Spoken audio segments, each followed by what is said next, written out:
မဘာလေးနဲ့ဆုံလဲရှင်လို့လဲရှင် လက်ဆုံးမင်းတဲ့တာလေးလေ extra ရောက်တယ်ပြော ဟုတ်တယ်မမအခုလက်ရှိကဒီဇိုင်းစုံ site စုံရောက်တာဆိုတော့မမညီမလေးအသေးစိတ်လေးလိုက်ပြောပြမယ်နော်ညီမလေးနောက်လိုက်ရှင်နော်မ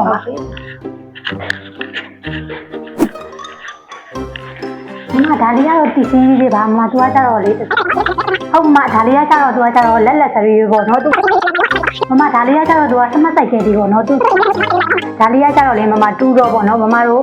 နှစ်ယောက်သုံးမယ်ဆိုလို့ရှိရင်ပေါ်ကန်အောက်ကလေးတွေအဲ့လိုမျိုးလေးသုံးလို့ရတယ်ပေါ့နော်မမတချို့ကြတော့လေမိန်းကလေးတွေကြတော့ဒီလိုမျိုးဖြူအောင်လေးတွေကြိုက်တယ်မမဖြူအောင်လေးတွေကြိုက်တာဖြစ်တဲ့ကြောင့် necessary စံလေးသုံးချင်တယ်ဆိုလို့ရှိရင်တော့ဒီမိခင်စစ်တာလေးသုံးလို့ရတယ်မမဆက်ပြီးတော့မမသိချင်တာရှိတယ်ဆိုလို့ရှိရင်ညီမလေးကိုမေးလို့ရပါတယ်မမအဲ့ဒါညီမလေးကျေးဇူးတင်နော်အမောက်တေးချာလေးဆက်ပြပေးရတယ်နေ့ကကြောက်လို့ရှိရင်ညီမလေးနဲ့မတေးချာလေးလာဝင်ခဲ့တယ်နော်ဟုတ်ကဲ့ပါမမကျေးဇူးတင်ပါတယ်မမနဲ့ဆက်လာခဲ့နော်ဒါလေးမမလေးဟုတ်ကဲ့ပါမမကျေးဇူးတင်ပါတယ်ရှင်ဟုတ်ကဲ့ပါမမ The next day